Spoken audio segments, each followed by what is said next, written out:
Aujourd'hui, on va se poser une question qui nous tourmente tous et toutes, plus ou moins, quand même, en fonction des situations. On va se questionner sur le couple. Alors, comment on fait pour être prêt? Le couple, c'est-il un passage obligé? Est-ce que notre conception de l'amour, c'est lié à la manière dont nos parents nous ont aimés? Comment on gérait notre solitude? Pourquoi parfois on est attiré par des personnes qui sont mauvaises pour nous? Comment on tombe pas dans ces névroses? C'est quoi la place du sexe? Comment on le fait durer? Et toutes ces questions, on va les traiter avec beaucoup, beaucoup d'humour avec Franck et Vanessa Lobvé. Franck, vous le connaissez sans doute, c'est un thérapeute spécialement connu parce qu'il est très rentre-dedans, anti-développement personnel. Et ce que j'ai découvert dans cet épisode et dans cette conversation, c'est qu'il a aussi beaucoup d'humour. Donc on s'est beaucoup marré. Et en même temps, on a traité le sujet de manière très sérieuse. Vous allez l'entendre. Donc ça va être assez profond. En même temps, ça va vous apporter énormément d'insight. J'espère que ça va vraiment vous plaire. Moi, j'ai passé un très bon moment à l'enregistrer. Je vous laisse l'écouter. Allez, Vlan, c'est parti.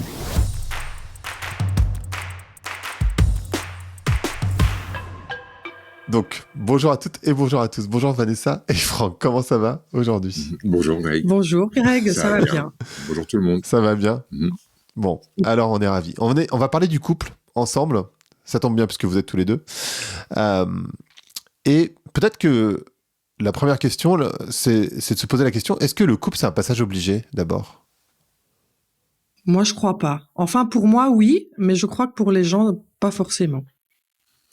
Moi, je crois que c'est un passage obligé, ne serait-ce que pour se poser la question de est-ce que j'en ai vraiment envie?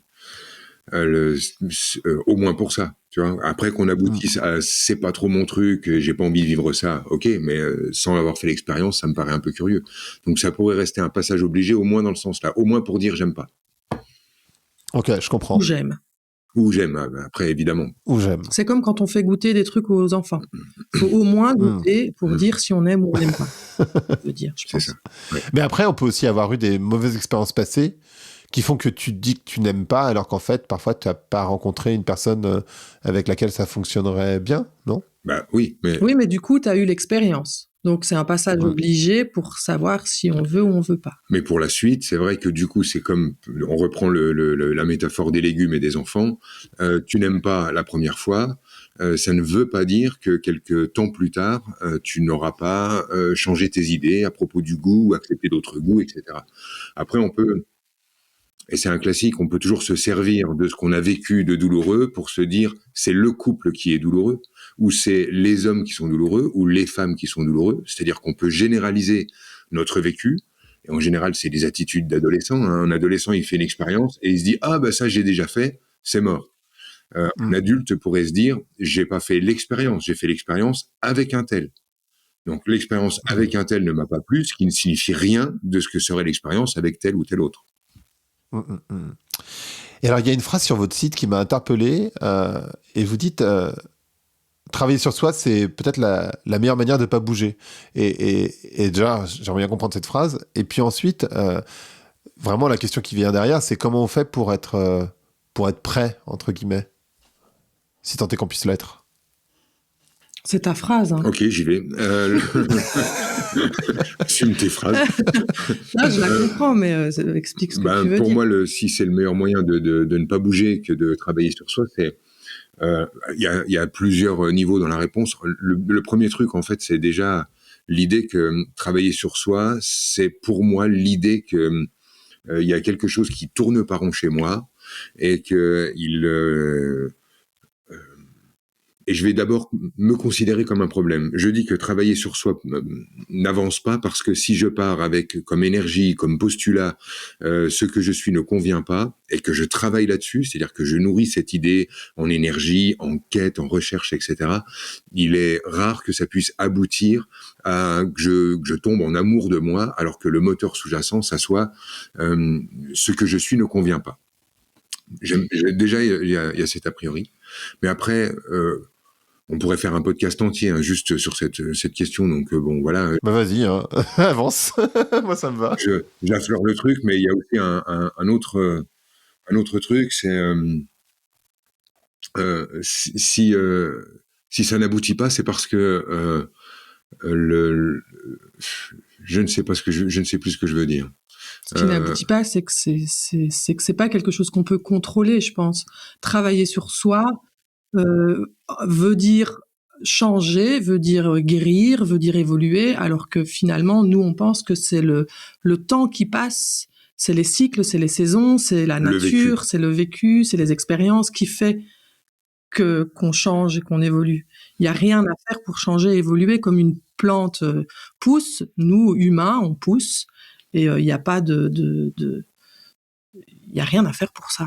Après, on est convaincu que c'est intéressant de se poser des questions sur comment nous fonctionnons, mais que se poser des questions sur comment on fonctionne, qu'est-ce qu'on a mis en place, quels sont les enjeux conscients ou inconscients et qui nous mènent là où on est ok pour se poser des questions, mais ensuite chercher des stratégies pour réussir notre vie, là on n'est plus d'accord. C'est à cet endroit-là, en fait, que ça s'arrête. C'est-à-dire chercher des stratégies pour tomber sur la bonne personne, pour faire le bon couple, pour que ça dure, parce que en fait, l'amour, c'est quand ça dure, ou quand c'est quand ça tombe sur des enfants, ou quand tout ça, en fait, tout ce qui après relève de la stratégie pour la route vers le bonheur, ça y est, on est plus d'accord. On ne considère pas en fait qu'il y ait moyen d'obtenir le bonheur d'une manière délibérée en cherchant à y aller. On est convaincu que le bonheur, ça soit plutôt d'accepter les hauts et les bas, les bons moments et les mauvais moments, les bonnes et les mauvaises expériences, et que d'accepter tout ça puisse nous donner une idée de ce que c'est que le bonheur, tu vois. Mais l'idée d'utiliser le travail sur soi, le développement personnel comme une méthode pour obtenir du bonheur, nous, ça nous donne plutôt la nausée qu'autre chose. Moi, je dois avouer que même rien que l'idée du bonheur est quand même un concept très étrange, quoi. Finalement, il est très subjectif à chacun, et puis c'est bien plus large que ce qu'on peut imaginer, à notre sens. C'est pour ça qu'il parle des hauts, des bas. On peut trouver du bonheur à notre nostalgie, à notre douleur, à notre dépression, enfin voilà, on peut trouver du bonheur dans le malheur, finalement. En fait, alors vous me dites si j'ai tort ou si je me trompe dans ma compréhension. De base, de base, j'ai tort. Ça, nous, je pense que, a priori sur l'humain, c'est tout le monde sauf nous, donc payez-nous et on vous expliquera c'est quoi la vie. En fait, ce que j'allais dire, c'est notre conception de l'amour, elle est très liée à la manière dont nos parents, en particulier notre mère, nous a aimés. Et parfois, cet amour, il peut avoir été dysfonctionnel. Est-ce que ça, du coup, tu peux travailler dessus, entre guillemets, de dire peut-être que je sais pas si ma mère était violente, si ma mère et que je vais chercher ce genre de relation derrière, c'est peut-être pas idéal pour moi, même si c'est la traduction de l'amour dans mon inconscient. Donc ça, je peux bosser dessus. C'est ça ce que je comprends. Mais par contre, après, essayer d'optimiser pour atteindre une sorte de bonheur permanent, avoir une vie instagrammable permanente, ça c'est mort. C'est ça l'histoire ou je me trompe? Nous, on pense pas qu'on puisse travailler dessus, on pense juste qu'on peut prendre du recul dessus. On peut regarder ça différemment. On peut changer notre perception.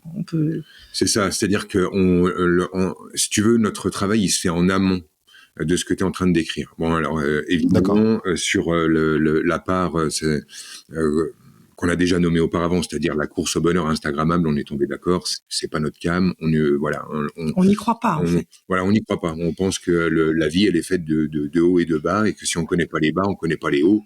Donc viser que des hauts est une sorte de non-sens. Et puis Instagram, c'est que ce qu'on voit de la vie de ceux qui Instagramisent leur vie. On voit pas Instagramisé. On ne voit pas toute leur vie, on ne voit que ce qu'ils veulent montrer de leur vie. Donc, faut pas oublier que c'est une vitrine. Mais donc, pour revenir à la question à propos de travailler sur ce qu'on a vécu avec notre maman, avec notre papa, parce que je sais pas pourquoi tout de suite on part sur la maman, parce que les papas nous servent aussi de bourreaux, faut pas se leurrer. Nous, on va plutôt aller chercher ça en amont, c'est-à-dire avant de dire ma mère est dysfonctionnelle, on va aller se dire peut-être que ma mère est un être humain, que dans l'être humain que j'ai perçu de ma mère, j'ai pris l'angle qui me permet d'en tirer la conclusion qu'elle est dysfonctionnelle. Peut-être qu'en prenant d'autres souvenirs, j'aurais pu en tirer d'autres conclusions, et donc je ne serais pas dans le même mood et je ne serais pas dans la même histoire. Donc nous, on est sur un truc de retourner à la responsabilité des légendes que l'on raconte à propos de nous, de manière à comprendre que au fond, on va toujours devenir loyal, fidèle à l'histoire qu'on raconte à propos de nous-mêmes. Donc, effectivement, si je prends dans ce que j'ai vécu avec mon parent les moments les plus douloureux, les plus tordus, et que je fabrique la légende de mon expérience comme étant celui qui s'est remis malgré tout, ou celui qui a été écrasé par, et que ma légende tourne autour de ça, il y a toutes les chances pour que dans ma vie amoureuse, dans ma vie professionnelle, dans toutes les facettes de ma vie, je retrouve de quoi consolider cette légende, c'est-à-dire d'être, si par exemple j'ai été victime de ma mère, d'être victime des femmes, si j'ai été victime de mon père, d'être victime des hommes, comme dans une sorte de continuité de ma légende. Alors c'est un peu difficile à entendre, hein, juste comme ça, parce que j'avoue que je connais pas Vlan. C'est pas grave. Non, enfin, mais je ne sais pas exactement comment ton public a l'habitude qu'on lui parle et comment il va réceptionner ça et à quel point il va pouvoir peut-être se servir de ce qu'on dit pour justement nourrir la part de victime ou d'incompréhension, etc. Mais nous, on va aller non pas travailler sur soi, mais travailler sur comment on a pris les choses et non pas comment les choses ont été. Ça fait un petit moment. C'est un travail de perception, en fait. C'est comment on voit, comment on a vu les choses. On peut changer notre perception. On peut, quand on sait qu'on peut même changer nos souvenirs, quoi, c'est quand même complètement fou. Oui, mais on va peut-être un peu loin. On va peut-être un peu loin. Mais pour nous, c'est assez simple. La réalité vécue est à remettre en cause également. Voilà, on ne croit plus en fait en une version parfaitement claire, parfaitement objective, parfaitement indubitable du monde, qui ensuite nécessite un travail. Voilà, on pense que c'est plus complexe que ça, plus nuancé que ça, et on pense que notre réel pouvoir, le pouvoir des êtres humains, c'est sur le choix. On est convaincu de ce truc-là. Ça va, tu me rejoins là-dessus, Mathilde ? C'est-à-dire que le pouvoir des humains pour nous, c'est le choix. Et de quel choix s'agit-il ? C'est là qu'on a envie d'être précis, c'est sur comment on a envie de prendre ce qui nous apparaît comme étant la réalité, comment on a envie de la prendre. En fait, je suis, alors pour le coup, je suis hyper d'accord avec ça. C'est-à-dire qu'en fait, je pense que le super pouvoir humain, c'est de raconter des histoires. Et effectivement, tu peux te raconter tu te racontes une histoire et tu te racontes une légende. Et je suis complètement aligné avec ça. Est-ce que c'est ce qui vous fait dire c'est aussi sur le site et du coup ça m'a fait réagir qu'on a peur d'être démasqué. Est-ce que c'est en fait on a peur que l'autre démasque l'histoire qu'on se raconte parce que vous dites en fait la peur d'être démasqué c'est ce qui crée de la solitude et la solitude c'est vraiment un énorme problème de société aujourd'hui lié aux réseaux sociaux, lié à plein de trucs évidemment, mais la réalité c'est que les jeunes sont de moins en moins en relation, ils ont de moins en moins de relations sexuelles et les gens un peu plus vieux ils sont tout aussi seuls. Je pense que c'est très lié à la société individualiste etc. Mais cette peur d'être démasqué, de quoi on a peur précisément? Qu'est-ce que vous voulez dire par là? Est-ce que c'est vraiment qu'on a peur que l'autre découvre nos propres légendes? Moi, je pense qu'on a peur simplement de plus être aimé ou de pas être aimé, d'être rejeté, de pas être compris, de pas. Je pense que la base c'est ça, c'est on a peur de pas être aimé, donc on croit qu'un certain comportement, une certaine facette de nous sont plus aimables que d'autres, et donc c'est celle-là qu'on va montrer en priorité. Je pense également que ce qui crée cette idée de porter un masque et de chercher à avoir des postures de perfection ou d'invulnérabilité, c'est l'idée que si les autres s'aperçoivent de faiblesse ou de fragilité chez nous, ils vont en profiter pour nous faire du mal, pour prendre pouvoir, pour nous écraser, etc., etc. Et j'ai l'impression que là, on fait perdurer une espèce de légende à propos de la méchanceté de l'humain. L'humain est mauvais. L'humain est mauvais, comme si en fait, à la moindre occasion, comme si on décelait, tu vois, une faiblesse chez toi. Là, en te parlant, on allait dire « Ah, t'as vu, il est faible sur le truc. » En fait, pour le massacrer, le ridiculiser, l'humilier, etc. Et je pense que les gens ont cette idée-là, tout simplement parce qu'ils se comportent avec eux d'une manière tellement brutale, avec eux-mêmes, d'une manière tellement brutale. Le jugement envers soi est tellement dur, tellement sec, qu'on se met à imaginer que tous les gens vont se comporter avec nous comme nous nous comportons avec nous. Et je pense que plus les gens sont intransigeants avec eux, plus ils se veulent parfaits, plus ils se pourrissent la vie à se juger, à se massacrer eux-mêmes à longueur de temps, plus ils ont peur du monde. Et plus ils sont durs avec eux, plus le masque doit être épais vis-à-vis du monde. Parce qu'ils imaginent que le monde va se comporter avec eux comme eux se comportent avec eux-mêmes. Et moi, je crois que c'est pas ce qui se produit. Je pense que réellement, quand on rencontre quelqu'un qui est vraiment en posture de véritable vulnérabilité, quelqu'un qui est réellement en train de souffrir, les autres lui tendent la main. Bah oui, oui, clairement. Moi, je crois vraiment en ça.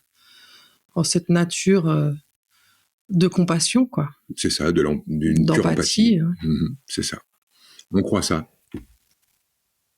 Ok. Et en même temps, moi, ce que j'observe dans ma vie, de manière très empirique, j'ai envie de dire dans ma vie, mais dans la vie de mes amis, etc., c'est plusieurs choses. D'abord, on est souvent attiré par des relations qui sont impossibles ou des personnes ou peut-être des amours interdits, par exemple. Et ça, j'aimerais bien comprendre pourquoi c'est comme ça. Et la deuxième chose, c'est ce que j'observe parfois chez moi, parfois chez d'autres, c'est les personnes qui sont vraiment amoureuses de nous, ou en tout cas amoureuses, dans le sens qui sont vraiment attirées par nous, qui sont vraiment gentilles, etc., bah, c'est pas celles qui nous attirent vraiment. En fait, on va chercher parfois la difficulté. C'est très étrange, je trouve. J'y vais ? Oui, je t'en prie. Moi, je pense que d'abord, les amours impossibles, les amours à distance, les amours avec des personnes indisponibles, etc., c'est le résultat d'une équation toute simple qui est j'ai envie d'être en couple et je ne veux absolument pas un couple durable. Donc voilà, je me trouve avec une sorte d'amour impossible, ce qui répond à l'équation, ou d'amour en pointillé, ou d'amour à distance, qui répond à l'équation. Pourquoi ça ? Tout simplement parce que j'ai envie d'être en couple, parce que j'ai envie d'aimer, d'être aimé, la. Et en même temps, je ne veux pas être en couple, parce que dans ma conception, c'est une prison, c'est un emmerdement. Beaucoup de gens disent je m'amuse jusqu'à machin, et après, j'aurai une relation sérieuse. Autant dire que pour eux, le couple, c'est la misère, quoi. C'est la fin de la rigolade, le monde sérieux, le monde chiant, le monde où on souffre. Donc, avoir des relations comme ça leur permet de continuer d'imaginer consciemment vouloir une belle histoire, tout en ayant une posture leur permettant de dire c'est quand même pas de ma faute si je tombe que sur des gens comme ça, mais en fait ça répond à leur autre désir en dessous qui est surtout pas en couple, c'est la prison, je vais devenir aussi neurasthénique que mes parents, j'ai pas envie de le vivre. Donc il y a déjà cette discussion. Je pense qu'il y a aussi une autre explication à ça, c'est qu'on est plutôt branché sur l'image, sur quand tu parles d'inatteignable, de personnes qu'on peut pas avoir, j'ai l'impression que c'est l'image qui fait ça. Et alors qu'on va pas voir l'énergie que portent les gens, le cœur qu'ont les gens. On est plutôt sur qu'est-ce qu'on va penser de moi si je suis avec cette personne-là, ou enfin tu vois, on est vraiment très braqué sur l'image extérieure. Si tu veux, cette espèce de truc en carton là, très instagrammable. Il faut beaucoup d'amour pour se taper un chauve. C'est ça le truc. Ben, j'ai remarqué, c'est super dur. Voilà. Mais lui, il est braqué sur son image. Non, j'étais sur la sienne, mais pas du tout. J'étais sur la. Il était sur la mienne. J'avais bien compris la blague. Attends, il est beaucoup moins chauve que moi. Lui, il ne se voit que dans un avion, quoi. Il est au-dessus de lui tout le temps, donc il ne se voit que du dessus. Mais le gars est obsédé par son image. Mais ouais, moi je pense que voilà, on est très branché image et on va pas voir ce que nous procure l'autre en sensation énergétique. Tu vois, je sais pas trop comment expliquer ça, mais c'est comme si, enfin moi je vois beaucoup ça chez les femmes dans les stages. Limite, elle pourrait dire, moi, je veux un blond aux yeux verts, quoi, tu vois. Ça m'échappe. Je me dis, mais comment vous pouvez cocher des cases aussi précises sur ce que vous désirez chez l'autre, quoi. Il y a même plus de questions, d'autres questions que le physique, quoi. Comme si c'était le spermatozoïde qui était le plus important. Non, mais c'est vrai que finalement, c'est très archaïque, quoi. Enfin, je trouve. Mais alors, je sais pas, moi, j'ai l'impression que les femmes, elles sont moins sur le physique que les hommes, malgré tout. Mais surtout, par contre, l'histoire des critères, ça, c'est une réalité, consciente ou inconsciente. Je vois bien, autour de moi en tout cas, et je pense que c'est pour les personnes qui écoutent, c'est la même chose, beaucoup de critères que tu essayes de sélectionner. Et en fait, d'abord, ça supposerait que l'autre personne est supposée parfaite, ce qui n'existe pas parce que soi-même on n'est pas parfait et que personne n'est parfait. Mais comment on arrive à casser cette histoire de critères, justement ? Comment tu arrives à être dans le ressenti et pas dans le jugement automatiquement de l'autre. Alors moi, perso, je n'essaie pas de dépasser les critères. C'est-à-dire que je n'oppose pas le fond et la forme, je n'oppose pas la profondeur et la superficialité. Non, c'est pas opposé. Je ne les oppose pas. J'ai besoin de l'ensemble. Et par contre, je suis intransigeant sur l'idée de l'ensemble. Donc, entrer en relation avec une jolie femme avec laquelle l'énergie, ça passe pas. C'est pas, je suis pas à l'aise. C'est pas mon feeling et je me sens pas le droit d'être moi en sa présence. C'est non. Par contre, être avec une femme avec qui je me sens le droit d'être moi en sa présence, mais que je trouve pas jolie, je n'irai pas non plus. Parce que j'arrive pas à séparer les deux. Je pense que lorsque quelqu'un m'apparaît comme jolie, c'est parce que déjà quelque part son énergie m'apparaît comme jolie et je ne sais même plus faire réellement la différence dans tout ça. Mais c'est pas des critères de société. J'ai l'impression qu'on est souvent sur des critères. C'est pour ça que je parle d'instagrammable. On est sur des critères généraux de société. Il faut qu'il soit justement pas chauve. Enfin, tu vois, il faut qu'elle soit bonne, fine, jolie.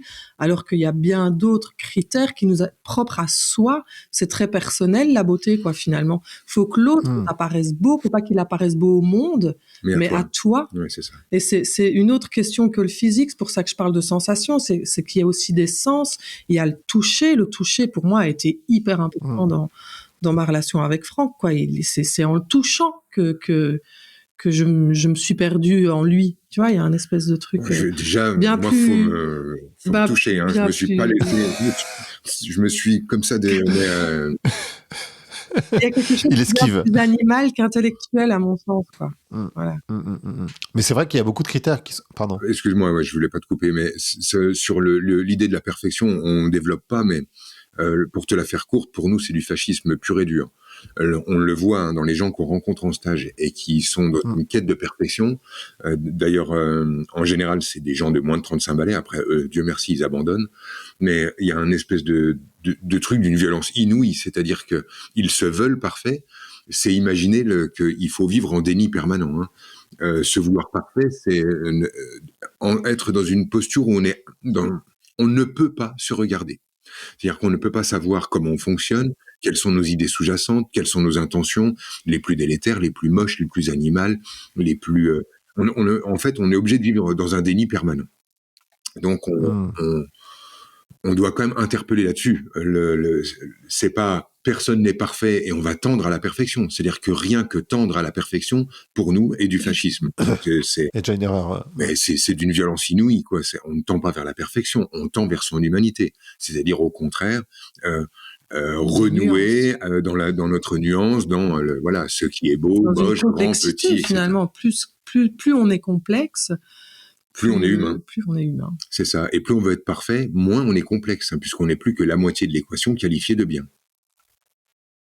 Moi, il y a une phrase que j'utilise souvent, c'est la perfection, c'est lisse, et sur le lisse, tu glisses. Tu peux pas t'accrocher, en fait. Ça, c'est du Brise de Nice. Ah, t'as vu ? Je suis assez fier. Franchement. Mais Brise de Nice sans cheveux. Du coup. Ah oui, il faut que ça glisse. Oui, c'est ça. Alors, je n'étais pas allé jusque-là, pour le coup. Moi, justement, je dis, il faut que ça glisse pas, quoi. Il faut que tu puisses t'accrocher. Comment on fait pour connaître la personne avec qui on se met en couple ? Est-ce que c'est vraiment nécessaire de la connaître En fait, il y a vraiment cette question de je la teste pas, etc. Mauvaise note. Très mauvais point. C'est chaud. Ouais, je suis désolé. Alors évidemment, nous on est sur un truc tout simple, c'est que oui, bien sûr, c'est super important de connaître la personne avec qui on vit, mais c'est en vivant avec. Oui, mais c'est ça, on ne pourra pas ne pas la connaître au quotidien. C'est ça. Ah oui, non, mais là, je suis toujours dans le avant, effectivement. Ah ouais, non, dans le tu ne pourras avant. pas connaître avant de vivre avec, quoi. Ce sera que des idées, encore une fois. Ce sera qu'une perception, ce sera qu'une façon de regarder, alors qu'on a plein Nous, on de la connaît, façons de l'histoire. On entre en relation avec quelqu'un et on se met à la regarder selon notre envie, notre poussée intérieure et hormonale de la baiser. Donc, en fait, au départ, c'est simple, tu vas la regarder de manière à obtenir son cul, oui, c'est ça. Mais alors, comment on va l'obtenir? En allant cocher à quel point on est fait l'un pour l'autre. Donc, c'est on est amoureux. Mais t'es comme ça, mais t'as vécu ça, mais on est tellement pareil, mais c'est incroyable, mais j'ai l'impression de te connaître depuis toujours et machin. Et à la fin de la nuit, là, c'est bon, j'aurai tout validé et on se connaîtra assez pour s'offrir nos corps. Mais on n'est pas dupe. Quelques temps plus tard, on va changer notre angle de vue et aller chercher chez l'autre à quel point la perfection de la rencontre du début était un mensonge. Et écoute, nous, on simplifie le truc. Dans un humain, il y a tout. Il y a le pire et le meilleur. Et au début, on veut voir le meilleur. Ensuite, on va chercher le pire. Mais nous, on n'a pas envie d'être dupes de ça. On n'a pas envie de se raconter des histoires. Quand on rencontre un humain, on sait qu'il n'est ni bon ni mauvais. Il n'est pas meilleur ou pire que le précédent. La vraie question, c'est qu'est-ce que tu vas amener dans la relation? Et surtout, qu'est-ce que tu veux prouver en allant regarder qu'il soit le pire ou le meilleur? Qu'est-ce que tu cherches à te prouver? Qu'est-ce que tu attends de ce couple? Enfin, tu vois, si tu veux pas vraiment de durer dans ce couple-là, tu vas aller voir ce qui fonctionne pas pour justifier que tu as envie de quitter l'autre. Ça dépend de ton désir sous-jacent, j'ai l'impression. Ouais, si tu as envie que ça dure longtemps, enfin moi je sais qu'avec Franck, on a envie que ça dure toute notre vie, et donc du coup on va aller voir ce qui fait que ça fonctionne et ce qui fait qu'on reste partenaire dans notre relation, pas ce qui fait qu'on devient ennemi à un moment donné. Il n'y a pas ce souhait-là, tu vois. C'est ça. En fait, on cherche pas la merde. Et quand de la merde apparaît, elle est renvoyée à simplement l'autre est humain. Et non pas voilà la vérité à propos de l'autre, il m'avait caché ça, en fait elle me manipule. Elle pas surpris en fait de trouver de la merde dans un humain, tu vois, c'est logique. C'est ne pas en trouver d'ailleurs qui serait plutôt louche à la limite, quoi, tu vois. C'est clair. Trouver des fonctionnements délétères, trouver de la jalousie ou de la méchanceté ou de la mesquinerie ou de la radinerie, etc. nous paraît simplement être des signes d'humanité, c'est tout.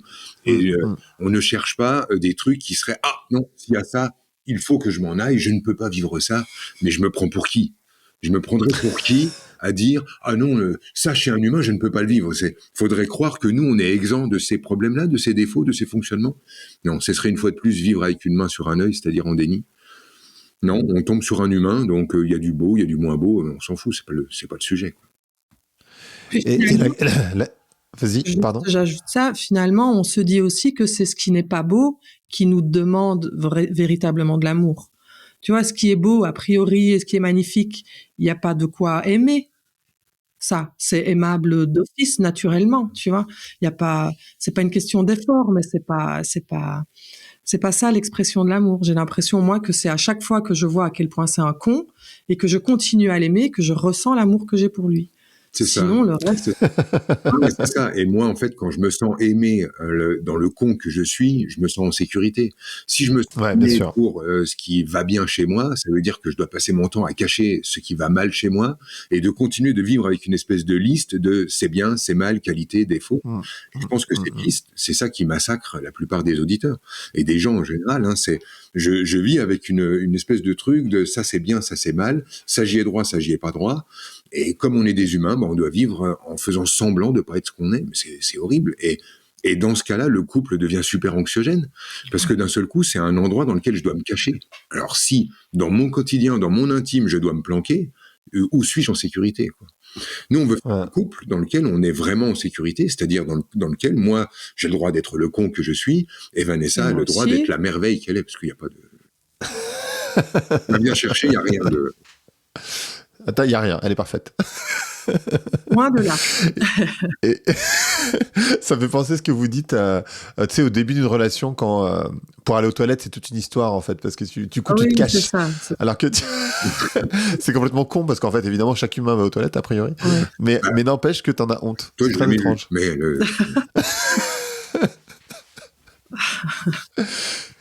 Comment on fait pour se protéger non, plutôt, comment on fait pour gérer les protections qu'on met en place, justement? C'est plutôt l'inverse. En fait, on met souvent des protections en place pour pas souffrir. Comment on fait pour les gérer, en fait? Comment vous avez fait? En arrêtant de les gérer. Ça paraît con, mais c'est ça, c'est en arrêtant de contrôler ce qui peut arriver demain, étant donné qu'on peut pas le contrôler. On se protège contre un truc qu'on ne peut pas contrôler, tu vois.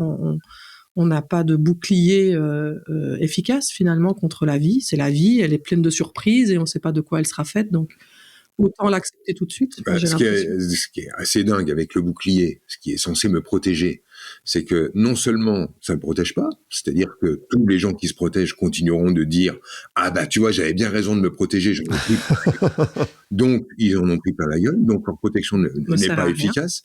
Mais en plus, la protection va me permettre de ne pas ressentir l'amour de l'autre. Parce que quand je me protège de la souffrance que l'autre peut créer, je me protège de la douceur, la jouissance, du plaisir que l'autre peut créer. Parce que me protéger de la souffrance, c'est simplement me protéger de l'autre. Hein. Moi, j'ai coutume de dire que les armures ne sont pas filtrantes. C'est-à-dire que me protéger de la douleur, me protéger d'un chagrin d'amour, ça me protège de l'histoire d'amour qui va avec. Donc, c'est pas compliqué. Pour nous, la seule posture qui vaille, c'est de se dire, si la souffrance doit se pointer, ben on sera au rendez-vous.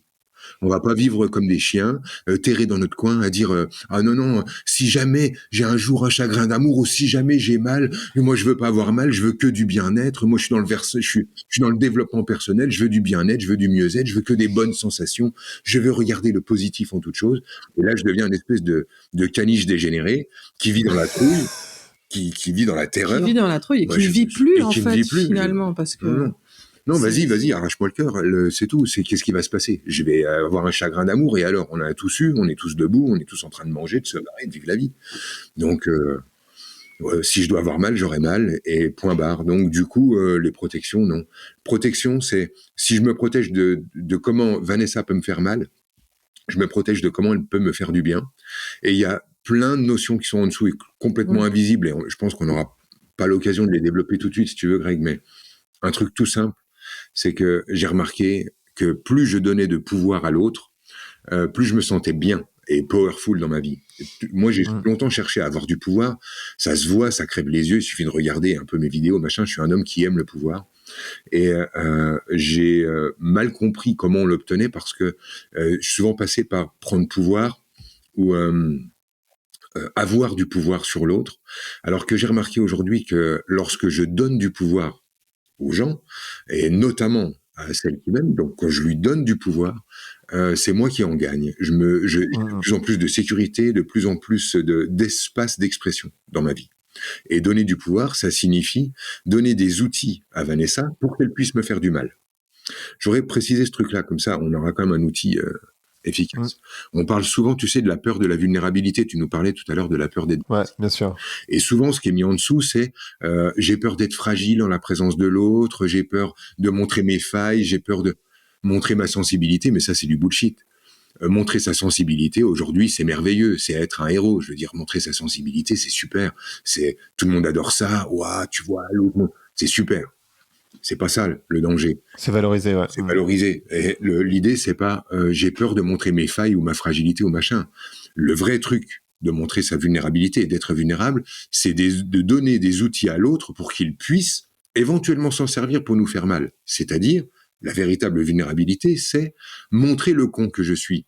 C'est être capable de dire à Vanessa, par exemple, tiens, t'as vu ce matin, je t'ai parlé de ça, mais c'était juste pour que tu te sentes coupable.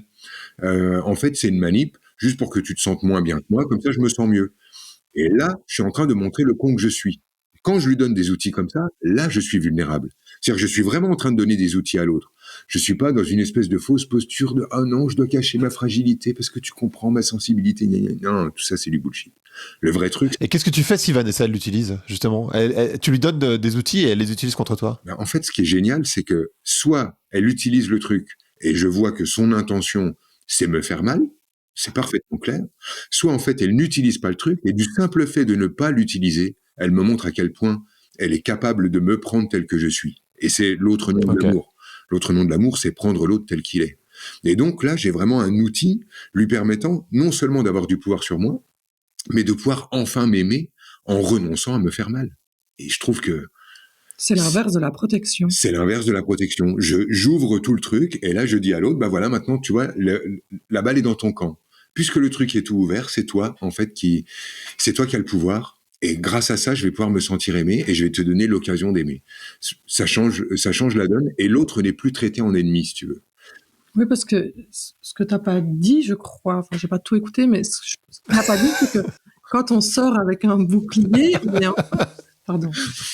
On est en train de dire à l'autre, tu es capable de me faire du mal et donc tu es capable d'être un agresseur, tu es capable d'être mon ennemi. En fait, on le place directement en ennemi et c'est tout l'inverse de ce qui est censé se passer dans un couple.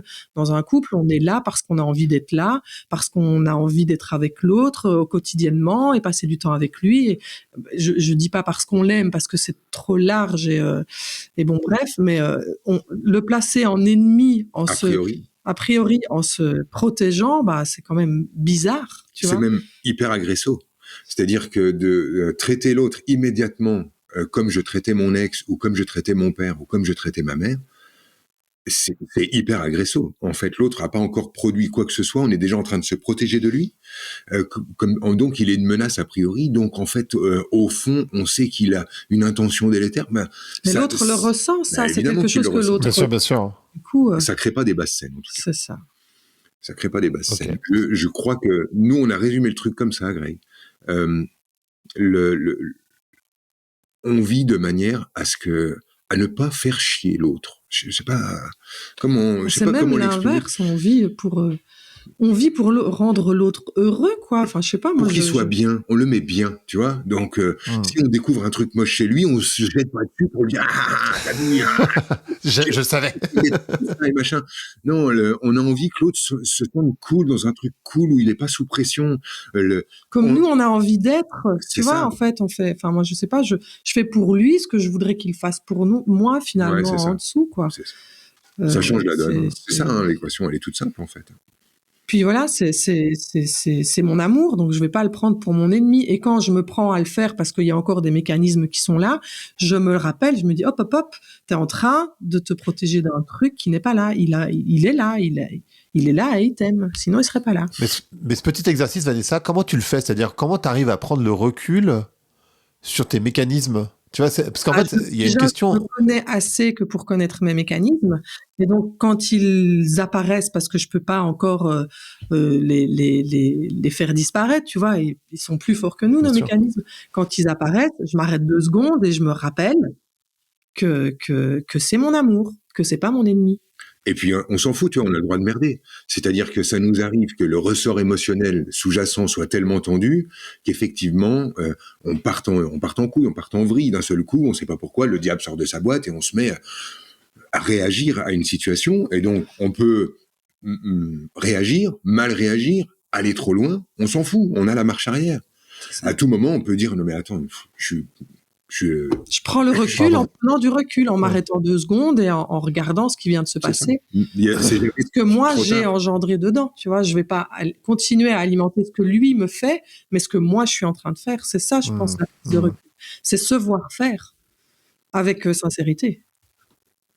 Et pour revenir à ce que vous disiez au début, c'est aussi les histoires qu'on se raconte. Il y a tout le narratif qui va autour. Et aussi essayer de prendre le point de vue de l'autre, quoi, j'imagine. Exactement. Mais nous, on n'a plus envie, effectivement, dans notre narration, on n'a plus envie de se servir des gens qui nous aiment, donc papa, maman, mes frères et sœurs et mes ex. On n'a pas envie de se servir des gens qui nous aiment pour faire de nous des victimes qui s'en remettent malgré tout. Voilà, nous, on a envie de jouer à un autre truc. Donc, voilà, évidemment, ces gens-là ont produit des trucs qui nous ont gonflés. Forcément, c'est la vie. Mais on n'est pas obligé. Mais ça ne remet pas en cause l'amour, quoi. Ouais, enfin, c'est ça. Moi, c'est ça qui me choque souvent quand on rencontre des gens en stage qui nous disent mon père m'a pas assez aimé ou ma mère m'a pas aimé comme je voulais qu'elle m'aime. Je remets ça simplement en cause, quoi. C'est une autre façon d'aimer, mais quand on est parent, on sait qu'on aime nos enfants, peut-être maladroitement, mais je ne remets pas l'amour en question, tu vois. Voilà. C'est ça qui se passe dans mon couple. Je ne remets pas son amour en question. Je ne me dis pas il me veut du mal, comme on a tendance à le faire. C'est que c'est ça qui fait partir en couille la plupart des couples. On n'aime pas vivre dans la peur, tu vois. Imagine en fait que toutes les 5 minutes, le couple soit remis en cause avec des c'était comme ça. On vit avec quoi, une valise sous le lit, prêt à se barrer au cas où. C'est quoi l'ambiance? On peut encore parler. On glisse doucement vers le couple, mais juste avant, je voudrais vous poser une question parce que on parlait tout à l'heure de la solitude, du fait de se rencontrer. Souvent, moi, je vois des personnes qui disent mais je rencontre personne, c'est difficile, etc. Donc, ils vont sur les apps de dating. Et je voulais avoir votre avis sur les apps de dating et en particulier la suroffre des apps de dating. Toi, t'as les problèmes de riches, hein. Il a des suroffres, lui. Bah, Moi, non, mais sur potentiel, Franck. Potentiel. Non, ouais, alors on n'est pas... on connaît pas trop. on Moi, n'est j'ai jamais passé par été ces sur endroits. ce genre de site. Mais moi, je crois que, en fait, c'est toujours mon point de regard, hein, mais je pense que ça change rien. C'est-à-dire que c'est exactement comme dans la vie. C'est une offre en plus, quoi. C'est ça, c'est une offre en plus, mais que elle est déjà là. De devoir aller au café ou aller faire du sport et rencontrer des gens ou j'en sais rien. C'est ça. Pour nous, la question, on écrit sur le couple en ce moment et on est passé par se poser justement la question que tu es en train de nous poser à propos des rencontres, oui ou non, pourquoi ça se fait pas. Et on conclut simplement que c'est une question de disponibilité. C'est-à-dire la disponibilité énergétique dans laquelle je me trouve, l'état d'esprit dans lequel je me trouve, jusqu'à quel point en fait je souhaite vivre ça, vivre une rencontre, à quel point je suis disponible à l'autre, ou à quel point je suis au fond dans une recherche de critères pour aboutir à une réussite absolue, ou qu'est-ce qu'on veut. Et je crois que c'est l'intention sous-jacente, la disponibilité dans laquelle on se trouve, qui manage qui apparaît devant moi ou qui n'apparaît pas devant moi, qu'est-ce que mon esprit va sélectionner ou non. Et voilà, pour nous, donc, appli ou pas appli, on est toujours dans le phénomène de la vie, c'est-à-dire tu vas trouver ce que tu attends, ce que tu espères, au fond. Tu espères inconsciemment. Si t'es pas en couple, si tu trouves personne, c'est que inconsciemment, il y a un désir de ne trouver personne. On part vraiment de ce postulat-là. Ok, je comprends. Pas pourquoi, mais c'est pas pourquoi, c'est déjà le postulat. C'est comme ça. C'est moi qui n'en désire pas. Ouais, on part toujours de nous. Hein, au lieu de se dire pourquoi ça m'arrive ou pourquoi ça m'arrive pas, nous on aura plutôt tendance à se formuler la question comme ça. Tiens, pourquoi j'ai pas envie de ça ou pourquoi j'ai envie de vivre ce genre de truc. Ouais, je comprends. Je vais glisser vers le couple. Depuis tout à l'heure, on en parle sans mettre le mot précisément, mais de communication. Comment on fait pour bien communiquer dans un couple? C'est une large question, mais j'aimerais bien avoir vos premiers éléments de réponse en tout cas. Ben moi, je serais simple, c'est avec honnêteté, quoi, sans utiliser des raccourcis ou des trucs sinueux qui nous permettent de ne pas être vus pour faire entendre que, enfin, tu vois, dès qu'il y a une espèce de stratégie, il y a pas une communication claire, mais ouais, je crois qu'il y a toujours plus de mots pour expliquer ce genre de trucs. Vas-y, Franck. Bah oui. Avec plus de mots. Oui, bah moi, j'appelle ça parler droit, hein, que j'oppose radicalement à l'idée de parler vrai. Pour moi, parler vrai, c'est dérouler la certitude qu'on a observé la vérité, qu'on sait ce qui s'est passé. Et parler droit, c'est parler de ses sentiments, parler de ce qui nous arrive à nous en particulier. De ses peurs, de ses doutes, de nos intentions sous-jacentes, de nos fonctionnements, de nos trouilles, de nos petites manies. De ses désirs, enfin tout ça. C'est ça. Et je pense que Vanessa elle a résumé le truc. Soit j'entre en relation avec l'autre par le biais d'une stratégie qui pourrait commencer par ce serait bien qu'on parle et qui va aboutir en un... T'es qu'un connard, hein, voilà, c'est ça, t'as tout compris. Pétage de gueule en bonne et due forme.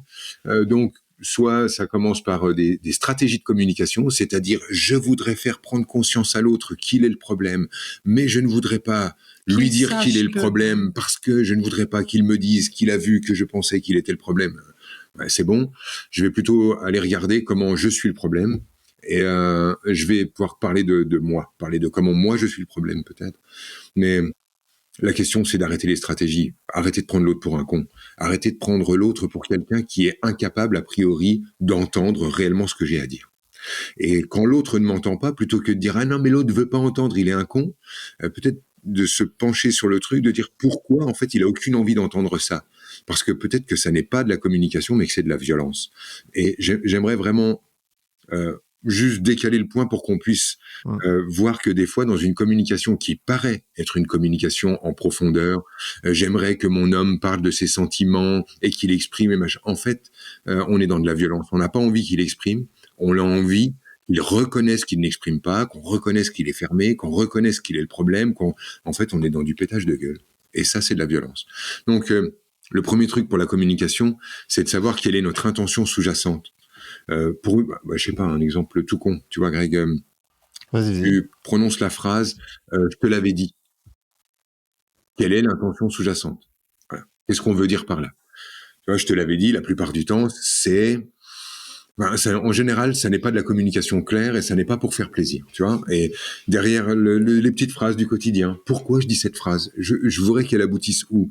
Comment l'autre va se sentir lorsqu'il l'aura entendu? Qu'est-ce que je suis vraiment en train de faire? Le premier point dans la communication, c'est déjà d'être clair sur qu'est-ce que nous, on est en train de faire. Quand on dit à l'autre, ah, c'est marrant, là, t'es vraiment comme ta mère. Ouais, super.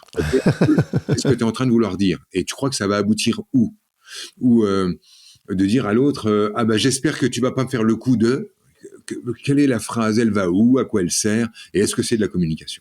C'est ça. Il y a En fait, c'est vachement de dire passif-agressif. ce genre de phrase. Pardon. On peut les dire, mais il y a d'autres façons de dire ce genre de trucs, je pense. C'est vachement de passif-agressif, en fait, dans la manière dont tu le décris. Mais non? J'ai l'impression que c'est vachement de passif-agressif. oui, c'est ça. Moi, je vois de la violence partout dans la communication, notamment chez ceux qui sont très attachés à la communication non violente.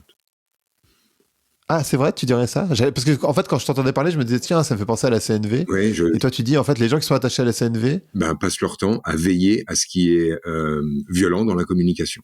C'est-à-dire que si je veux faire de la communication non violente, sur quoi je dois mettre mon radar tout le temps et partout? Sur la violence dans la communication. Et je deviens obnubilé par ça. Oui, et puis je me surveille sans arrêt pour ne pas être violent. C'est Et ça. ça, c'est violent. C'est ça. Rien que se surveiller devient C'est de la stratégie. violent.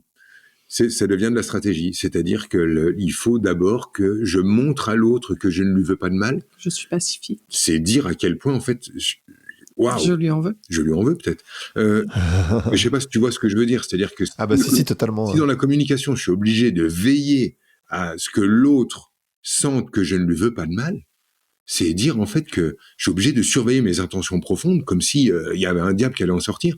Normalement, j'ai pas besoin d'avoir une communication non violente avec ma femme, tout simplement parce que j'ai aucun désir de violence, quoi. Mais donc, tu dois pas gérer la sensibilité de l'autre? Exactement, sûrement pas. C'est ça. Ok, C'est ça. j'entends. Je ne gère pas en fait ni la susceptibilité ni la sensibilité de l'autre. Je ne gère pas ça parce que je peux parler à ma femme sans filtre, sans réfléchir, parce que je ne lui veux pas de mal et parce qu'elle n'est pas sur un axe où elle cherche à voir si je serais pas en train de faire d'elle une victime. Potentiellement. C'est bon, quoi, on est sur un autre sujet. Cool. Je comprends. Un sujet qui m'intéresse beaucoup, en tout cas, qui a tué un de mes couples, un de mes premiers couples, en tout cas, c'est le mode de fonctionnement d'un couple. Et en fait, la question, c'est comment tu fais évoluer ce mode de fonctionnement? C'est-à-dire, moi, je l'ai vu au moins une fois, très fort. Tu vois, un couple où le mode relationnel, j'étais jeune, en tout cas, j'étais entre 20 et 27 ans. Et donc, du coup, tac, tac, tac. Et du coup, on n'arrivait pas, ni l'un ni l'autre d'ailleurs, à faire évoluer ce couple. Et du coup, ça s'est arrêté au bout de 7 ans. Voilà, ça s'est fini. Comment on fait pour faire ça, pour faire évoluer le mode de fonctionnement d'un couple? C'est vrai que tu vois pas ce que je veux dire? Si, mais je crois, mais comme je coupe la parole pour faire genre j'ai mieux compris, ça complique un peu. Je crois avoir compris que tu parlais des couples où on se sent le tour à tour au-dessus, puis en dessous, puis au-dessus, puis en dessous. Un espèce de truc où quand l'autre se sent mal, je me sens bien. Quand je me sens mal, l'autre se sent bien. Avec un jeu de pouvoir sous-jacent dont on n'arrive jamais vraiment à se dépêtrer, jusqu'à ce qu'on trouve cette clé qui est d'aimer avoir quelqu'un qui a du pouvoir à ses côtés. C'est-à-dire, on peut le prendre comme ça. Si j'admire Vanessa, il se peut que, comme je l'admire, je lève la tête quand je la regarde et que du coup, j'ai l'impression qu'elle me domine ou qu'elle m'écrase. Et si je ne supporte pas l'idée qu'on me domine, si je ne supporte pas l'idée qu'on m'écrase, je vais très vite devoir la descendre de son piédestal pour arrêter de l'admirer. Le problème, c'est qu'une fois que je ne l'admirerai plus, j'aurai plus la sensation de l'aimer et on refait une boucle. Donc, moi, je me mets à comprendre que c'est pas parce que j'ai l'impression que l'autre me domine que c'est son souhait. C'est-à-dire que quand je regarde Vanessa comme grande, du coup je me sens petit et c'est pas parce qu'elle veut que je sois petit, c'est parce que moi je la regarde comme grande. Et j'arrive à décorer. Et que tu aimes regarder l'autre comme étant grande. Et j'aime en fait qu'elle soit grande, donc j'aime être petit à ses côtés. Et tant qu'on n'est pas capable d'aimer être petit aux côtés de quelqu'un, en fait on peut pas vivre à côté de quelqu'un. Ça reste une bataille. Ça reste une lutte. Moi, j'aime me sentir petit à côté de ma meuf. Et se sentir petit, nul, tu sais, tous ces petits sentiments. Ouais, je vois très bien. Ouais. Me sentir pas à la hauteur, me sentir en carence, avoir l'impression que je cours derrière, avoir l'impression que j'ai pas le niveau. C'est des sensations en fait qui sont désagréables si on lutte contre est parfaitement agréable si on les accepte comme tels, c'est-à-dire au fond, l'autre a du pouvoir, parce qu'en fait, en ma présence, l'autre a du pouvoir, je lui donne du pouvoir, je lui donne de la force, je lui donne de la grandeur, et c'est pour ça qu'elle va se sentir bien, épanouie, en place, et qu'elle sera heureuse d'être là. Et moi, en fait, je confonds pas ce truc-là, c'est pas parce que je regarde l'autre comme grand que c'est lui qui fait de moi un petit. Faut arrêter ça. Ça, c'est vraiment Ça, hyper c'est une important. clé importante à capter. Et ça me touche d'autant plus que c'est toi qui le dis, Franck, en l'occurrence, parce que chez mes copines qui sont très smart, qui réussissent vraiment leur vie, etc., réussissent au sens, tu vois, Oui, 20e siècle, c'est-à-dire d'accumulation, etc., enfin peu importe, mais tu vois, qui sont puissantes, en fait, et ben, à chaque fois, elles tombent sur des mecs à qui ça pose un problème, en réalité. C'est-à-dire que il y a encore un bon gros patriarcat qui est bien en place. Et en fait, il y a beaucoup de mecs qui aiment pas que la femme elle réussisse. Ils peuvent dire ah ouais moi j'aime bien, mais en fait pas trop en réalité. Et ça c'est aussi un truc. Alors c'est parce qu'il y a un autre volet à ce que je suis en train de dire, c'est que Vanessa étant non pas étant une femme forte, étant une femme indépendante, elle n'a pas besoin de faire preuve de force et preuve d'indépendance. Pour moi, tous les gens qui font des démonstrations d'autonomie, des démonstrations d'indépendance et des démonstrations de force sont les gens qui font l'inverse. Sinon, la démonstration n'aurait pas lieu. Et du coup, Vanessa, elle est capable de faire la même chose avec moi. C'est-à-dire qu'elle est capable de me voir comme grand, comme puissant. Elle est capable de me regarder avec admiration, en comprenant que c'est pas parce qu'elle est en train de lever la tête que c'est moi qui l'écrase. Que c'est pas parce qu'elle me trouve grand que c'est moi qui la rend petite. Et que admirer un homme ne la rend pas minable, ne fait pas d'elle une espèce de bobonne sans conséquence. Justement, il n'y a pas cette forme de misogynie qui est que une femme veut absolument montrer qu'elle est forte parce qu'elle pense qu'une femme qui admire est une femme faible. Ça, c'est la misogynie. Et non, on trouve que, en fait, la force, au contraire, c'est d'être capable d'être faible à côté de quelqu'un. Ça, c'est de la force. Savoir admirer quelqu'un, savoir mettre quelqu'un au-dessus de soi, ça demande de la force. Péter la gueule de tout le monde pour dire moi je suis au-dessus, je domine le monde, personne ne m'attend, je suis autonome, je suis indépendant et je suis au-dessus, ça demande pas de la force, ça demande que de la peur. Vanessa, oui. Toi, ton expérience par rapport aux femmes puissantes, tu dirais quoi? Enfin, ton expérience de femme, je veux dire, tout simplement. Je sais pas trop. Je dirais que j'ai pas besoin de prouver ou de démontrer que je suis forte et puissante par ma réussite sociale ou par je sais quel biais, tu vois, il y a un espèce de truc comme ça. Je sais pas si je me gourre, mais j'ai l'impression de m'en foutre un peu, tu vois. En fait, je me sens puissante dans mon couple, je me sens puissante dans mon couple dans le sens où je sais pas trop comment expliquer ça, je suis désolée. Mais dans tes couples passés, par exemple, t'as pas eu des situations où... Pardon, dans tes couples passés, t'as pas eu des situations où des mecs ont pas apprécié que justement tu sois une femme puissante et qui du coup ont arrêté la relation? Moi, c'est ce que j'observe beaucoup autour de moi, c'est pour ça que je pose la question. Non, je crois pas. J'ai pas eu ce genre d'expérience. Non, c'est plutôt. Mais c'est parce que justement, à mon avis, enfin, c'est pas une femme puissante comme tu l'entends. C'est-à-dire que elle n'est pas entrée dans les relations en disant j'ai pas besoin de toi. Parce que souvent, c'est ce qui se cache en dessous de l'idée de la femme puissante. C'est elle entre dans la relation en disant j'ai pas besoin de toi. Et nous, là, je parle pour deux, mais ce serait vraiment bien qu'effectivement on ait ton son de cloche parce que tu connais le patriarcat et les hommes blancs de bientôt 50 ans. Mais en fait, je m'en fous un peu, tu vois. Je dois avouer que si j'ai la sensation de ce patriarcat et de l'autre qui est plus powerful que moi ou machin, bah j'y fais pas gaffe, je m'en fous un peu, tu vois. Je ne surveille pas. En fait, il y a pas ce truc de surveillance si lui est au-dessus ou moi en dessous ou moi. Il y a pas cette surveillance là. Oui, on n'est pas dans ce game. Je sais vraiment pas comment expliquer ça d'autre. Je comprends. Tu vois, je me fous du rôle de la femme à la maison. Je fais à manger parce que d'ailleurs, je fais à manger parce que je considère que je fais mieux à manger que lui, simplement, et que j'ai envie que qu'on soit bien nourris parce que pour moi c'est important, que lui ça allait pas, tu vois.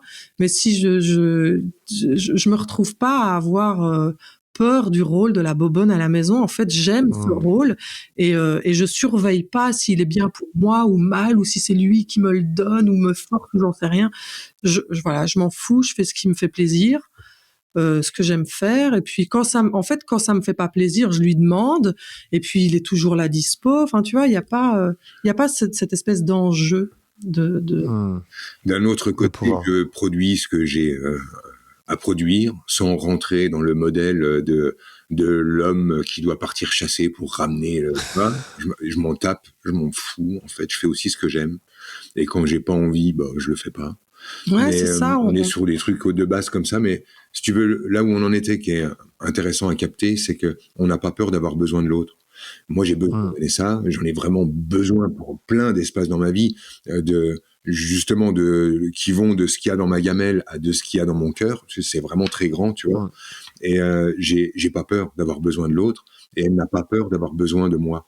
On n'est pas dans un truc où l'idée c'est j'entre dans une relation, mais je te préviens, j'ai besoin de personne. Tu vois, un espèce de truc de je te préviens. Ouais, je vois. Ah non, on sait clairement l'un l'autre qu'on a besoin l'un de l'autre. C'est ça. On veut dépendre l'un de l'autre. On ne cherche pas cette forme d'indépendance alors qu'on veut faire un couple. Pour nous, c'est un non-sens. D'ailleurs, c'est même ce qui est le plus important dans notre vie, c'est notre couple. Dès qu'il y a une petite rayure dans le couple, on cherche tout de suite à l'arranger parce qu'on n'est pas bien, quoi. Non, on veut tout réorganiser immédiatement. Tout peut merder. Après, on dit pas que c'est sain ou pas, on s'en fout. On est comme ça et on accepte d'être comme ça, tu vois. Voilà, on est dépendant l'un de l'autre, on forme une espèce d'œuf et puis voilà.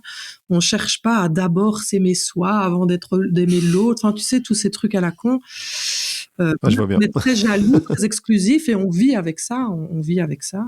On se connaît et on s'accepte. C'est ça. Notre plan de carrière, c'est tenir la main de quelqu'un jusqu'au bout. Ce n'est pas avoir un plan qui nous permet de nous en sortir s'il y a problème, divorce, rupture, machin, qu'on puisse partir avec notre pognon, pas y laisser trop de plumes. On n'est pas dans des délires comme ça. Notre projet, en fait, c'est qu'on sait que face à la mort, face à la vieillesse, face à la véritable douleur quand elle se présente, le seul truc qui compte, c'est qui est là. C'est l'autre. Et s'il y a personne là, ton compte en banque, ton succès et ton compte Insta, D'ailleurs, parce que tu parles de longévité, vous avez parlé tous les deux de longévité du couple. Est-ce que vous pensez... d'abord, il y a cette idée que le couple dure 3 ans parce que, historiquement, c'est la période pour laquelle il faut qu'un enfant il puisse être autonome, etc., parce qu'il naît prématuré, machin. J'en ai connu, je savais pas d'où venait ce... Ah, c'est vrai, ça vient de là, en fait. C'est parce qu'en fait, un enfant, il naît prématuré. Ouais, c'est ça. Tu rencontres, tu niques 9 mois, naissance, allaitement, épisiotomie. Mais non, mais 3 ans. Les calculs qui sont faits et les théories qui sont sorties. C'est excellent. C'est fou, quoi. D'accord. Oui, nous, on a dépassé ça maintenant. Cool. Mais du coup, mais parce que moi, la question que je me pose, pour le coup, vraiment, c'est est-ce que la famille nucléaire, comme on l'entend, qui est un truc très récent finalement, la famille nucléaire, ça date des 70, c'est-à-dire le fait d'avoir papa, maman, les enfants. Avant, il y avait toujours les oncles, les tantes, les grands-mères, etc., pour des raisons économiques, hein, tout simplement. Et avant, on disait, ça prend un village d'élever des enfants, etc., etc. Est-ce que vraiment ce modèle papa, maman, les enfants, ça peut fonctionner sur le long terme? Parce que ça laisse très peu de liberté à l'un et à l'autre, finalement. Mais c'est de ça dont on se fout. C'est exactement. En fait, notre liberté, elle se situe là. Moi, je me sens libre avec lui, mais je fais pas attention à être libre ou pas. Enfin, tu vois, ma liberté est dans mon enfermement dans mon couple. C'est ça. Je comprends. Je suis libre jusque-là. Je suis libre jusqu'à m'enfermer et jusqu'à dépendre. Tu vois.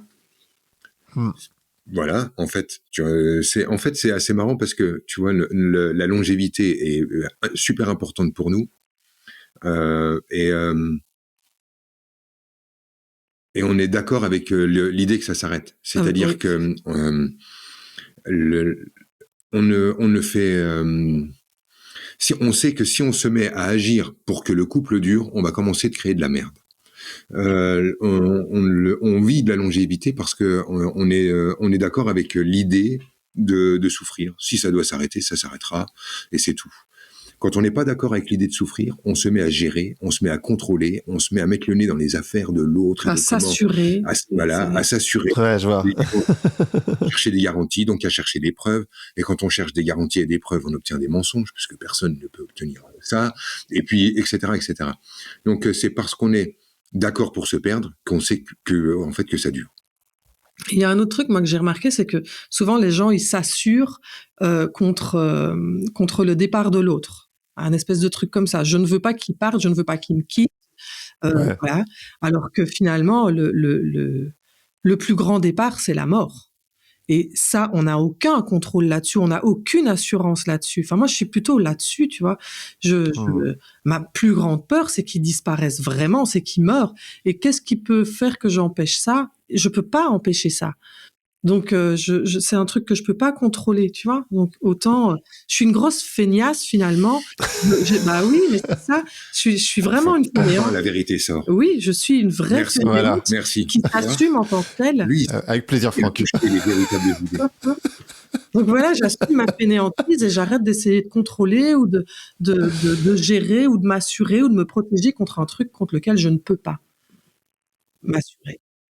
Il y a une idée en ce moment qui tourne beaucoup, qui est que les jeunes mettent pas assez d'efforts dans leur couple pour que ça dure. Ah ouais, j'ai vu. Vous voyez ce truc dire ça. Comment c'est le truc? C'est pourquoi machin? Ah ben vous êtes dans l'ère du jetable. Nous à l'époque on réparait les choses ou un espèce de truc comme ça. C'est ça, un truc du genre, exactement. Qu'est-ce que vous avez envie de dire là-dessus? Que j'emmerde les vieux cons. Et qu'on fout la paix aux jeunes sur leur façon de gérer le truc et puis toujours. Mais qui s'éclatent les jeunes. T'imagines que les jeunes se disent maintenant, moi je veux rester avec celle-là toute ma vie, mais moi je leur espère plein d'expériences et. Puis l'amour, c'est pas sur la durée. Il peut y avoir une histoire d'amour de 2 jours qui est d'une beauté hallucinante, même par rapport à une autre qui aura duré toute une vie, quoi. C'est pas une question de durée. C'est ça. Puis tu sais, toujours cette espèce de truc de nomenclaturer les choses, de tirer des règles, de faire des généralités pour pouvoir faire des postes. Moi, ça me gonfle, quoi. Tu vois, les gamins, les jeunes, dès que la phrase commence par les jeunes, déjà, ça commence à un peu. Les jeunes d'aujourd'hui. Ouais. Alors les jeunes d'aujourd'hui, dans la société dans laquelle on dit c'est bon, quoi. Il y a autant de jeunes que de jeunes, et il y a autant de façons d'envisager le couple que. Voilà, c'est donc il y en a qui essayent de faire des couples parfaits, il y en a qui s'en foutent, il y en a qui profitent, il y en a qui sont comme des amis, d'autres qui sont comme des frangins, et d'autres qui vivront leur vie ensemble, d'autres pas. Et franchement, d'autres qui s'aimeront en cachette sans jamais rien faire. Non, mais il y a plein de formes possibles et toutes ces formes sont belles. Sont tu vois, acceptables. il y en a pas une plus belle que l'autre, je trouve. Nous, on sait comment nous on fonctionne et ce que nous on désire. C'est pas pour ça qu'on dit il faut que tout le monde désire ça. Ouais, c'est ça. C'est la forme la plus. Bien sûr. On code pas ce modèle.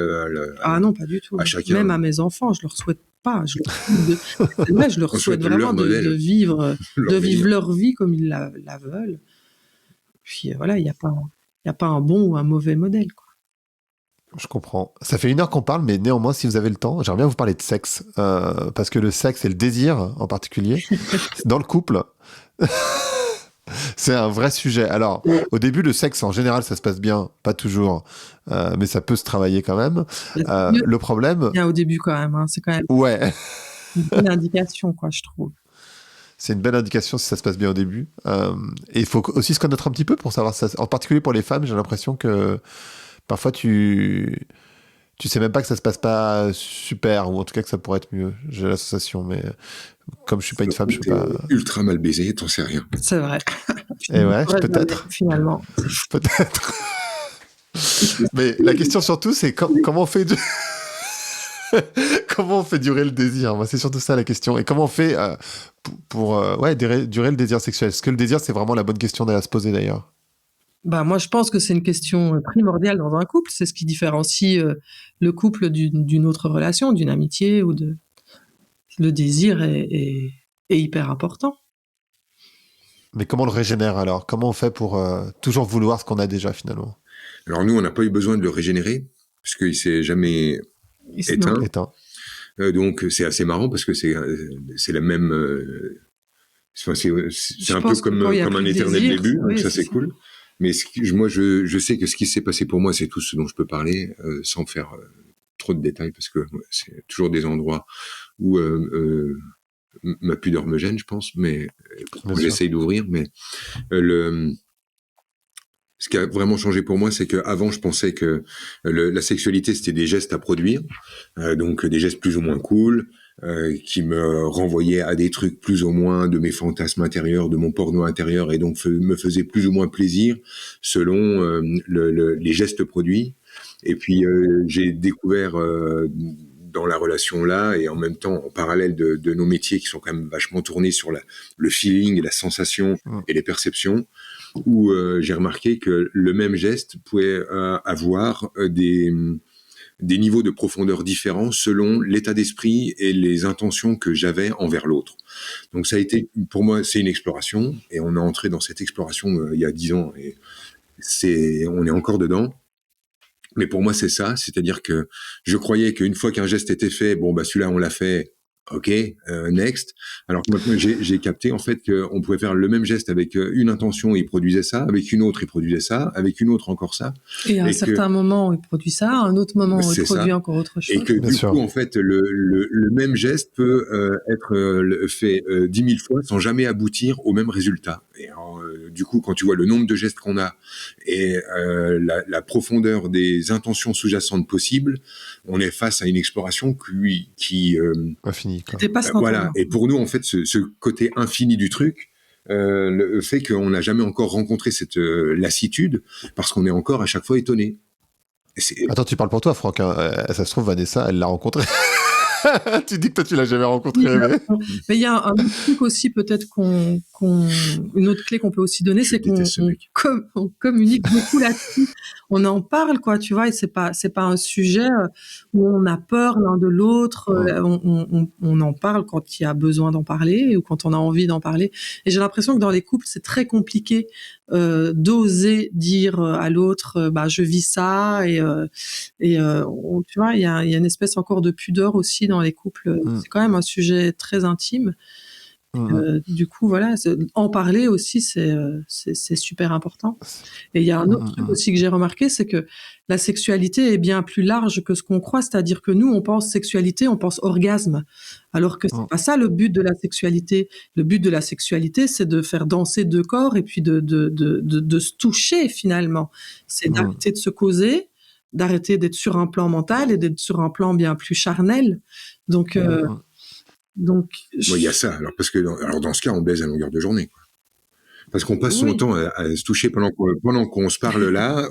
Vous faites l'amour. Bah, on a à longueur de journée. On a la main qui se touche, on a le pied qui se touche en dessous. On est constamment en contact. Mais c'est parce que pour nous, le charnel est très important. Et dans les couples, j'ai l'impression que le charnel n'existe, enfin, en tout cas, dans moi, ce que je connais, de ce que j'ai entendu de problèmes de couple, le charnel n'apparaît que dans la sexualité, tu vois. Et du coup, il n'y a pas ce contact et cette mise à jour corporelle en dehors de la sexualité. Donc, t'imagines la pression qu'on met, la pression et le poids qu'on met dans la sexualité, ça devient plus quelque chose de léger. Ça devient...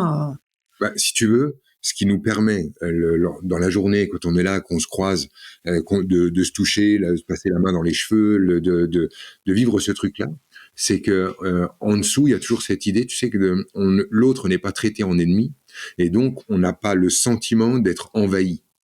On le retrouve pas mal dans les couples qu'on reçoit ou dans les gens qu'on rencontre en stage.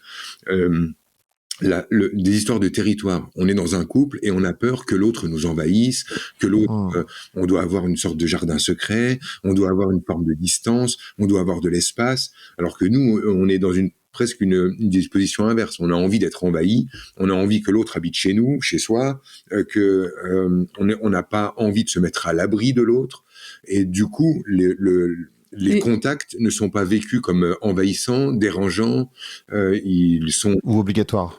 Ou obligatoires, oui, c'est ça, c'est l'inverse aussi. Exactement, ça ni peut obligatoire. Et c'est vrai que on pense que la sexualité ne se manage pas quand on est dans un lit et qu'on est à poil, mais elle se manage dans tous les autres espaces de la relation dans le quotidien. C'est comment on se touche et comment on se regarde partout ailleurs qui fait ce qui se produira ensuite dans Il est là le réel désir, tu vois, on parle souvent de désir sexuel, alors que non, le désir, il est dans le quotidien. Du quotidien, tous les jours. Comment je désire la peau de l'autre, finalement. Et alors, j'ai une question pour Franck, peut-être plus que pour Vanessa. Comment tu romps avec le principe de la maman putain? Tu sais, ce truc de... une fois que j'aime une femme, je suis sur une relation hétérosexuelle là, mais du coup, j'ai du mal à l'envisager comme la moi, putain au lit, on va dire. Je dépasse comment tu fais déjà, en fait, je comprends pas. Déjà, j'ai beaucoup de pudeur, donc merci pour cette question. Non, mais Vanessa, je la prends pas pour ma maman. C'est peut-être d'ailleurs la première relation où je la prends pas vraiment pour ma mère. Ce qui d'ailleurs a changé le truc pour les gars qui cherchent, c'est parce que je suis d'accord pour la perdre. Toutes les autres femmes avec qui j'ai vécu, j'étais pas d'accord pour les perdre, j'avais peur de souffrir et je les ai prises pour ma mère. Et elle, je suis d'accord pour la perdre et du coup, je la prends pas pour ma mère. Et attention, d'accord pour la perdre, ça veut pas dire que j'en ai envie, ça veut dire que si la souffrance se présente, je ferai face. Et je ferai une boutade, je passerai au-dessus en disant que tout ça, c'est des questions de morale et je vois pas où est le problème avec l'idée de baiser sa mère. Dans la mesure où l'autre n'est pas ma mère. L'autre n'est pas ma mère. C'est pas parce que c'est une représentation maternelle que j'ai pas le droit de baiser les mamans. Tu comprends? Donc je ne comprends pas. Imaginons que Vanessa soit pour moi une représentation maternelle, je ne dors pas, je sais qu'elle n'est pas ma mère pour autant. Donc si c'est l'idée de baiser l'idée de ma mère, pourquoi pas que j'en ai à cirer. Non mais je veux dire, je m'appelle pas Freud, je vis pas avec une Bible dans le... donc voilà quoi, il faudrait quoi que je considère Vanessa comme une MILF? Pas de problème. Ok, très clair. Et une dernière question, toujours sexuelle. Hein. Je suis désolé, Franck, j'ai bien compris que c'était pas... Beaucoup de sa mère, quand même. Ouais, je trouve. Dès le départ, il a commencé avec ça. Ah ouais, c'est vrai. Oui, bah oui, c'est vrai. Dans ta première question, il y avait déjà ça. Attention, hein. Ouais, je suis en train de glisser doucement, là. Comment on aborde des fantasmes dont parfois on peut avoir honte soi-même? Aïe. En les exprimant, je pense, déjà. Enfin, tu peux le dire, toi, vas-y, pardon. C'était pour lui, en plus. On les non, ça marche pour toi aussi, Vanessa, hein, pour le coup. Moi, je pense, quoi, en les mettant dehors, souvent, on a honte d'un truc... Et quand on en parle, on n'est pas si clair avec son désir, tu vois. Le fantasme, c'est bien le fantasme. Le fantasme, c'est quand même quelque chose qui est très élucubré. Enfin, je sais pas trop comment définir ça, mais la définition même du fantasme, c'est ça. Dès qu'on fait redescendre ça dans la matière et qu'on dit à l'autre, tiens, je voudrais peut-être bien faire ça. Puis rien qu'en le disant, parfois il y a je suis pas si sûre que j'ai envie de le faire, quoi, tu vois. Je me demande si j'ai pas envie que ça reste de l'ordre du fantasme.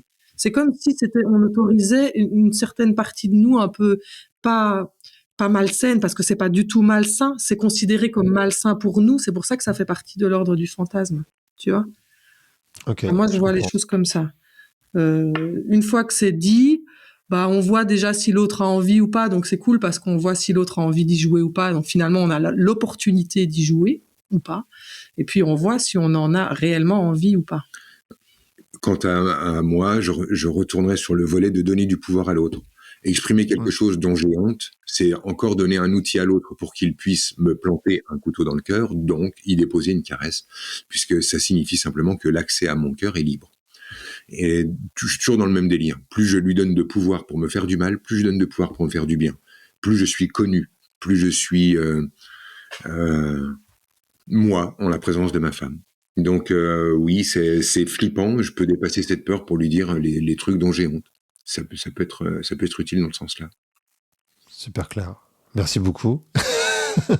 Donc j'ai toujours cette dernière question, je vous l'ai dit, sur ce podcast que vous ne connaissez pas mais que vous allez connaître.